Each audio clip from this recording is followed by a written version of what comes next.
Hello friends, good evening প্রত্যেককে। আজকে আবার একটি নতুন ভিডিও নিয়ে চলে এলাম প্রত্যেকের জন্য। খুব ইম্পর্ট্যান্ট আপডেট আজকে ভিডিওতে দিতে চলে এলাম। যারা ডিস্টেন্স পিজি নিয়ে খুব উদ্বিগ্ন রয়েছে, আমাদের রাজ্যে রেগুলার পিজি অ্যাডমিশনের পাশাপাশি ডিস্টেন্স পিজিতে অনেক ক্যান্ডিডেট রয়েছে যারা কিন্তু অ্যাডমিশন নিতে চায়।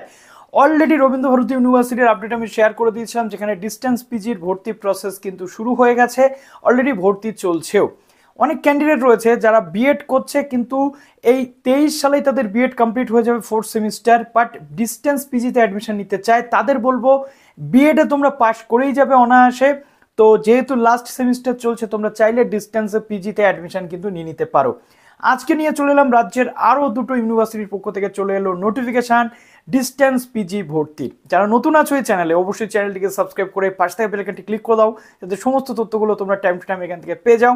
এবং যদি তোমরা মনে করো ডিস্টেন্স পিজি কমপ্লিট করে school service commission, college service commission, net set বা যে কোনো হায়ার স্টাডিজের জন্য তোমরা এলিজিবল হতে চাও, তাহলে ডিস্টেন্স পিজিতে যারা অ্যাডমিশন নিতে চাইছো তারা অবশ্যই অ্যাডমিশন নিতে পারছো।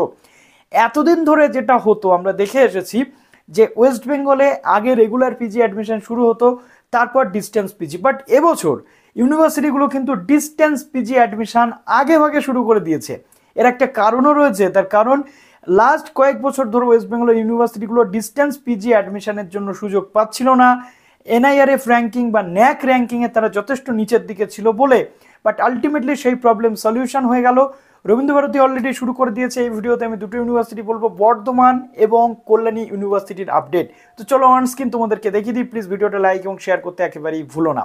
বর্ধমান ইউনিভার্সিটিতে ফর্ম ফিল আপ তো শুরুই হয়ে গেছে। তো চলো অন স্ক্রিন এবার তোমাদেরকে দেখিয়ে দিই। প্রথমেই আমরা নিয়ে চলে এলাম ইউনিভার্সিটি অফ কল্যাণীর 2023-24 সেশনে কিন্তু শুরু করতে চলেছে PG distance admission. PG distance admission procedure কী কী সাবজেক্ট রয়েছে এবং ডিফারেন্ট যে তোমাদের একাডেমিক সেশন অনুযায়ী কীভাবে কী ভর্তি হতে চলেছে সেটা তোমাদের বলবো। প্রথমত কল্যাণী ইউনিভার্সিটিতে একটা গাইডলাইন এখনও আসা বাকি রয়েছে ডিওডিএল এর জন্য। এখানে সাবজেক্ট রয়েছে বাংলা, ইংলিশ রয়েছে, হিস্ট্রি রয়েছে, এডুকেশন কিন্তু এখানে আমরা পেয়ে যাচ্ছি। 4টে আর্টসের সাবজেক্ট এবং 4টে সায়েন্সের সাবজেক্ট আমরা পেয়ে যাচ্ছি। সায়েন্সের মধ্যে সায়েন্সের সাবজেক্টগুলোতে কিন্তু ডাইরেক্ট অ্যাডমিশন নয়, এখানে ভর্তির প্রসেস কিন্তু হয় সম্পূর্ণভাবে মেরিট বেসিস। আর এখানে বাদবাকি যে 4টে সাবজেক্ট, এই সাবজেক্টগুলোতে ভর্তি প্রসেস হয় ডাইরেক্ট অ্যাডমিশন প্রসেস। ওকে, তো এখানে তোমাদের আমি বলবো জুওলজিতে রয়েছে 237টা সিট, বটানিতে রয়েছে 231টা সিট, এমএসসি জিওগ্রাফিতে রয়েছে ইনটেক ক্যাপাসিটি অনুযায়ী 270টা সিট এবং ম্যাথমেটিক্সে রয়েছে 390টা সিট। এই সিটগুলো কিন্তু মূলত কল্যাণী ইউনিভার্সিটির মেন ক্যাম্পাসে এগুলো পড়ানো হয়ে থাকে। আর এগুলোর জন্য মেন ক্যাম্পাসের পাশাপাশি একাধিক স্টাডি সেন্টার কিন্তু রয়েছে। কবে থেকে শুরু হচ্ছে কল্যাণী ইউনিভার্সিটির অ্যাডমিশনের ফর্ম ফিল আপ? 24/7/2023 থেকে শুরু হচ্ছে কল্যাণী ইউনিভার্সিটির 2023-24 সেশনের ডিস্টেন্স পিজি অ্যাডমিশনের যে প্রক্রিয়া, সেই প্রক্রিয়াটি লাস্ট ডেট রয়েছে তোমাদের 19/8/2023। এই 19/8/2023-এর মধ্যে অ্যাডমিশন কিন্তু হয়ে যেতে হবে, যদিও ওই ডেটটা পরবর্তী ক্ষেত্রে আরও বেড়ে যায়। তো কল্যাণী ইউনিভার্সিটি আপাতত এই নোটিফিকেশানটা আজকে দিয়ে দিয়েছে। পরবর্তীতে যেমন তথ্য পাবো তোমাদের সামনে নিয়ে চলে আসবো, তার জন্য প্লিজ চ্যানেলটা অবশ্যই তোমরা সাবস্ক্রাইব করে রেখে দাও। বর্ধমান ইউনিভার্সিটির ডিস্টেন্স পিজি ভর্তির জন্য ছেড়ে দিয়েছে তাদের সমস্ত যে নোটিফিকেশান, সেই নোটিফিকেশানটি ইউনিভার্সিটির যে ওয়েবসাইট রয়েছে, ওয়েবসাইটে আসার পর জাস্ট এইখানে তোমাদের ক্লিক করতে হবে পিজি অ্যাডমিশন 2023-25, এইখানে ক্লিক করতে হবে। অনেকে বলবে বর্ধমানের ডিস্টেন্স ভর্তির ক্ষেত্রে বিএড অ্যাডমিশন চলছে কিনা, না বিএড কিন্তু এখানে আর নেই। বর্ধমান ইউনিভার্সিটিতে কিন্তু যারা পাস গ্রাজুয়েশন কমপ্লিট করেছো তারাও ভর্তি হতে পারবে, অনার্স গ্রাজুয়েশন যারা কমপ্লিট করেছো তারাও কিন্তু ডিস্টেন্স পিজিতে অ্যাডমিশন নিতে পারবে।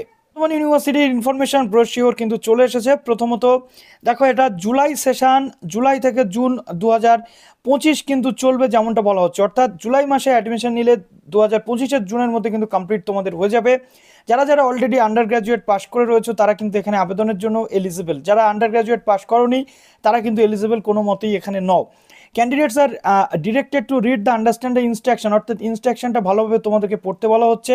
প্রথমত তোমাদের একটা মোবাইল নাম্বার এবং ইমেল অ্যাড্রেস দরকার, যেটা পরবর্তীতে যেন আর চেঞ্জ তোমাদের না করতে হয়। তারপর দেখো তোমাদের কি বলা হচ্ছে, candidate are requested to remember their application ID তোমাদেরকে মনে রাখতে হবে এবং তার পরবর্তীতে অনলাইন পেমেন্টের মাধ্যমে তোমাদের কিন্তু এখানে অ্যাডমিশনের যে সমস্ত প্রসেস সেটা কিন্তু কমপ্লিট করতে হবে। তো দেখো ডেবিট কার্ড, নেট ব্যাঙ্কিং সমস্ত যে বিষয় সেগুলো রয়েছে, বা এনএফটি বা আরটিজিএস এর মাধ্যমে তোমরা অ্যাডমিশন নিতে পারছো, ইউপিআই এর মাধ্যমে তোমরা অ্যাডমিশন নিতে পারছো।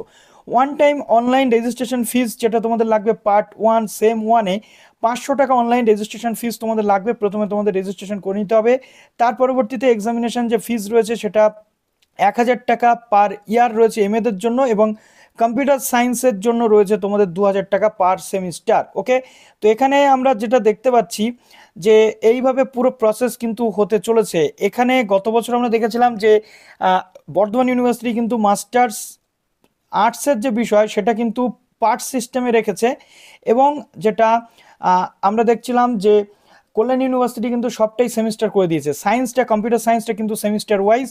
লেট ফিস যেটা রয়েছে সেটা 500 টাকা দিতে হবে। এবার দেখো এখানে কোর্স ফিস কত হয়ে থাকে। প্রথমত বর্ধমান ইউনিভার্সিটির স্টুডেন্টসদের জন্য, বর্ধমান সেন্টারের জন্য 8000 টাকা দিলেই চলবে এমএ কোর্স, সমস্ত এমএ কোর্সের জন্য, এবং আদার ইউনিভার্সিটির স্টুডেন্টসদের জন্য 200 টাকা বেশি কিন্তু লাগবে। এবং স্টাডি সেন্টার যেটা, সেটা বর্ধমান ইউনিভার্সিটি সেন্টার ছাড়া স্টাডি সেন্টারে যারা ভর্তি হবে ইউনিভার্সিটির মেন ক্যাম্পাস ছাড়া তাদের 8500 টাকা করে বর্ধমান ইউনিভার্সিটির স্টুডেন্টসদের জন্য, এবং যারা আদার ইউনিভার্সিটি থেকে অন্যান্য সেন্টারে ভর্তি হবে তাদের জন্য 8700 টাকা। টোটাল নাম্বার অফ সিট যেটা রয়েছে 90টা সিট রয়েছে প্রত্যেকটা সাবজেক্ট অনুযায়ী। কম্পিউটার সায়েন্স এখানে পড়ানো হয়ে থাকে। 90টা সিটের মধ্যে কম্পিউটার সায়েন্স কিন্তু রয়েছে। 15,000 টাকা বর্ধমান ইউনিভার্সিটি স্টুডেন্টসের জন্য এবং 15,200 টাকা আদার ইউনিভার্সিটি স্টুডেন্টসের জন্য। এটা বর্ধমান সেন্টারে একমাত্র কিন্তু করানো হয়ে থাকে। প্রথমত after making payment candidate are directed to relog in system and upload recent colour photograph. অর্থাৎ আগে প্রথমে এখানে তোমাদের পেমেন্ট করতে হবে, তারপর সমস্ত ডকুমেন্টস যা কিছু রয়েছে সেটা তোমাদের করতে হবে। প্রথমে কালার ফটোগ্রাফ যেটা রয়েছে সেটা এবং সিগনেচারটা তোমাদের কিন্তু আলাদাভাবে আপলোড কিন্তু করতে হবে, এবং অ্যাপ্লিকেশানের একটা ফর্মের প্রিন্ট কিন্তু তোমাদেরকে নিয়ে রাখতে হবে। Candidate need to visit the CDOE administrative office, view respective study centre or respective study center with all their documents for verification along with application form and payment receipt out as per schedule mentioned in SMS অথবা website. অর্থাৎ এখানে তোমাদের বলা হচ্ছে যে payment complete করার পর সমস্ত ডকুমেন্টস নিয়ে ইউনিভার্সিটির ক্যাম্পাস বা যে স্টাডি সেন্টারে তোমরা ভর্তি হবে সেখানে গিয়ে তোমাদের সেটা শো করে অ্যাডমিশনটা কনফার্ম করাতে হবে। কি কি বলা হচ্ছে ডকুমেন্টসগুলো, অরিজিনাল এবং ফটোকপি, যেটা জেরক্স কপি এবং অরিজিনাল কপি দুটোই রাখতে হবে অ্যাপ্লিকেশন ফর্মের। তারপর রয়েছে দেখো পেমেন্ট রিসিপ্ট যেটা রয়েছে ইউনিভার্সিটি কপি, সেটা অ্যাডমিট কার্ড অর্থাৎ মাধ্যমিকের অ্যাডমিট কার্ড, মাধ্যমিকের মার্কশিট, উচ্চ মাধ্যমিকের যে মার্কশিট রয়েছে, এবং আন্ডার গ্র্যাজুয়েট বা গ্র্যাজুয়েশনের মার্কশিট, এবং পিজির মার্কশিট। যারা যারা একটা সাবজেক্টে পিজি করেছে অন্য সাবজেক্টে পিজি করতে চায় তারা কিন্তু করতে পারবে, তাদের সেই পিজির মার্কশিটটা কিন্তু লাগবে।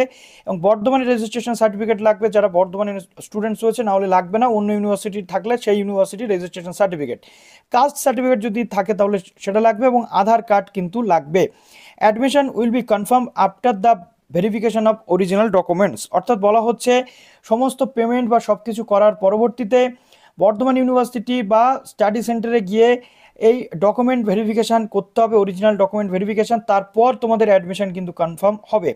যদি কেউ ভুলভাল ইনফরমেশান দিয়ে ভর্তি হতে চাও তাহলে কিন্তু তাদের অ্যাডমিশন বাতিল হয়ে যাবে। Date of online form submission, অর্থাৎ অনলাইন সাবমিশন কবে হবে এমএ এবং কম্পিউটার সায়েন্সের, কি বলা হচ্ছে উইদাউট লেট ফি, যেটা 19শে জুলাই থেকে 29শে আগস্টের মধ্যে। যেটা কল্যাণীতে আমরা দেখছিলাম যে একটা টাইম দেওয়া রয়েছে, এখানে 29শে আগস্টের মধ্যে দিতে হবে সমস্ত উইদাউট লেট ফি ছাড়া। আর 29শে আগস্টের পর 30শে আগস্ট থেকে 31শে আগস্টের মধ্যে লেট ফি দিয়ে কিন্তু করা যাবে। এরপর কি বলা হচ্ছে the date of publication of merit list. Computer সায়েন্সের জন্য মেরিট লিস্ট পাবলিশ হবে, বাকিগুলো সব ডাইরেক্ট অ্যাডমিশন কিন্তু হবে এমএ সাবজেক্টগুলোর জন্য, সেটা 8/9/2023 তারপর সেখানে ভর্তি হবে। মাইগ্রেশন এবং registration students from other university, অর্থাৎ যে সমস্ত স্টুডেন্টসরা আলাদা ইউনিভার্সিটি অন্যান্য ইউনিভার্সিটি থেকে আসবে তাদের কিন্তু মাইগ্রেশন সার্টিফিকেট আনতে হবে, এবং 29শে ডিসেম্বরের মধ্যে কিন্তু এই টোটালটা কমপ্লিট করতে হবে, এবং কম্পিউটার সায়েন্সের জন্য 29শে ফেব্রুয়ারির মধ্যে কিন্তু টোটালটা কমপ্লিট কিন্তু করতে হবে, এবং এনরোলমেন্ট থেকে শুরু করে সমস্ত যে জিনিস সেগুলো কিন্তু করতে হবে। এবং এখানে দেখো photocopy of the marksheet of last examination যেটা পাস করেছে বিএ বিএসসি বা ব্রিজ কোর্স, অ্যাডমিট কার্ড, মাধ্যমিক, এগুলো তো আমি অলরেডি তোমাদেরকে বলে দিয়েছি। এবং এখানে তোমাদের 200 টাকা লাগবে মাইগ্রেশন বা অন্যান্য যে বিষয় সেগুলোর জন্য। নেক্সট দেখো registration of registration number of former BU students, অর্থাৎ যারা বর্ধমান ইউনিভার্সিটির স্টুডেন্টস রয়েছে তারা এখানে আবার ভর্তি হতে চাইলে তাদের কিন্তু রেজিস্ট্রেশন করতে হবে। মিডিয়াম অফ ইনস্ট্রাকশন, কোন কোন ভাষাতে তোমাদের মোটামুটি পড়াশোনা হবে। দেখো সে হবে, যেহেতু ইংলিশের স্টাডি মেটেরিয়াল অন্য কোন ভাষাতে হবে, কম্পিউটার সায়েন্স বা ইংলিশে হবে, এবং আদার যে সাবজেক্টগুলো রয়েছে বাংলা, সংস্কৃত, তারপরে তোমাদের হিস্ট্রি, ফিলোসফি, এগুলো কিন্তু সংস্কৃত, বাংলা, হিস্ট্রি, ফিলোসফিটা তোমাদের বাংলাতেই কিন্তু স্টাডি মেটেরিয়াল তোমরা পেয়ে যাবে। এবার দেখো medium of examination shall be as follows, অর্থাৎ এখানে সাবজেক্টগুলো তোমরা দেখে নিচ্ছ। বাংলা পরীক্ষা বাংলা ভাষাতেই হবে, হিস্ট্রি পরীক্ষা বাংলা এবং ইংলিশ যে কোনো ভাষা তুমি চুজ করতে পারো, ফিলোসফি পরীক্ষা তোমাদের বাংলা এবং ইংলিশে হতে পারে, ইংলিশে হবে, যে কোনো একটা তোমরা চুজ করতে পারো, ইংলিশেই হবে, এবং সংস্কৃত বাংলা, সংস্কৃত ইংলিশ এবং হিন্দিতে তোমরা সংস্কৃত পরীক্ষা দিতে পারো। কম্পিউটার সায়েন্সের ক্ষেত্রে সেই পরীক্ষাটা কিন্তু ইংলিশ ভাষাতেই তোমাদের হবে। ক্যান্সেলেশন অফ অ্যাডমিশন যেটা বলা হচ্ছে, all admission are provisional and admission of student may be cancelled by the university without refund of the course of fee deposit at any stage after verification or any other ground mentioned below। অর্থাৎ এখানে বলা হচ্ছে তোমরা কোন কোন জায়গাতে refund পাবে না। Non fulfilment of basic eligibility criteria for admission, অর্থাৎ এক্ষেত্রে যদি পরবর্তীতে দেখা যায় যে তোমার যোগ্যতা নেই, তাহলে কিন্তু তোমার রিফান্ড হবে না অ্যাডমিশন ক্যান্সেল হলে। If there any false information যদি তুমি দাও, তাহলে ফর গ্রস মিসকন্ডাক্ট ইনডিসিপ্লিন, অর্থাৎ ইনডিসিপ্লিন হলে অ্যাডমিশন ক্যান্সেল হলে তুমি টাকা পাবে না। ফর অ্যাডাপশন আনফেয়ার এক্সামিনেশন, অর্থাৎ পরীক্ষার হলে যদি কেউ অসৎ উপায় অবলম্বন করে, তাহলে কিন্তু তার টাকা সে ফেরত পাবে না, রিফান্ড পাবে না। কিন্তু যদি কোনো ক্যান্ডিডেট একটা নির্দিষ্ট টাইমের মধ্যে অ্যাডমিশন ক্যান্সেল করতে চায়, তার রিফান্ড হবে কিনা সেটা বলা নেই।